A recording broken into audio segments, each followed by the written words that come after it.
In this video, we're going to take a quick peek at looking at the new symbol viewer function that was added. So under the Tools Utils menu, there's now an HTML symbol viewer, and also under the View Symbols directory here, there's a Find Symbol Files. Now we had the HTML symbol viewer for a while, but that one could only look at the part that was locally created. So now what this one lets us do is go browse and find a symbol somewhere else, like in your library or in some existing library. One other thing we'll look at is releasing symbols. So we built this symbol here. Let's view it with the old symbol viewer, and we can see the symbol that we created locally in the HTML browser. And we'll close that. And now what we're going to do is we're going to release this into an existing library. So what we want to do is copy the Allegro symbol to a release directory. So I'm going to browse to find where I want that on the computer, and then we'll use that directory as our library. So I know those are in my Allegro library, customer libs, and I'm going to put it here. And so that selects the directory, and then when we copy symbol, it's going to copy those files into the that source, so into Allegro customer libs. And then here's a little hint we show that it says if you use the Allegro SymRead command, you can refresh symbols in your schematic without having to update. So when it gives you this little thing that you could cut and paste into the console, so into the AllegroHDL console. So SymRead DDR4 288 pin DIM will reread and refresh the symbols in the directory. And then it also tells us if you change the properties in the PTF file, how to update, what to do to update and reload the PTF data in Allegro. So this is just a little hint that you get every time you release the symbols.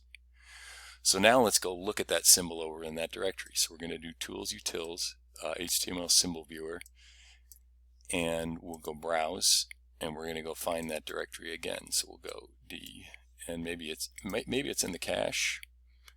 No, it doesn't look like it. So let's go find that over there. So we're going to go the D colon.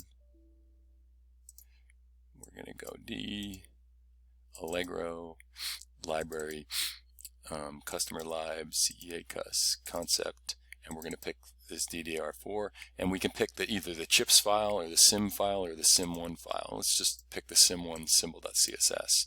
We'll open it, and then we'll hit this HTML viewer button, and that'll pop up either a new browser or it'll pop up a window in the current browser.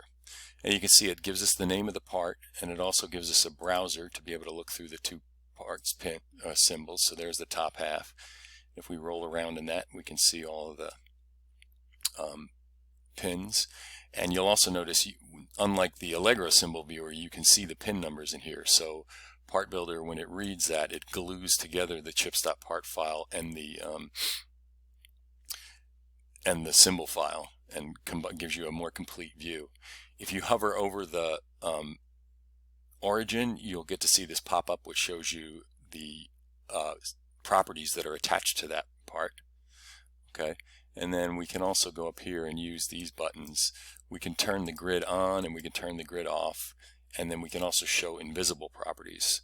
So here's that the symbol outline property, and this is the path location. And then we can walk the symbol to the second, the 2 of 2, and we can walk the symbol back, or if there was more symbols, you can use this pull down to select the one that you want to use. And the name inside this top half and bottom half is actually, this is if you want to use the symbol name property and have Part Builder add it to your part, then Part Builder knows how to go find that in a symbol file, and then can give you a nice descriptive name in here as to what that part is for you, or what that symbol function holds. So that covers two topics. It covers how to use the release symbols to copy AllegroHDL to the release directory, and it shows us how to use the new Find Symbol Files or the HTML symbol viewer.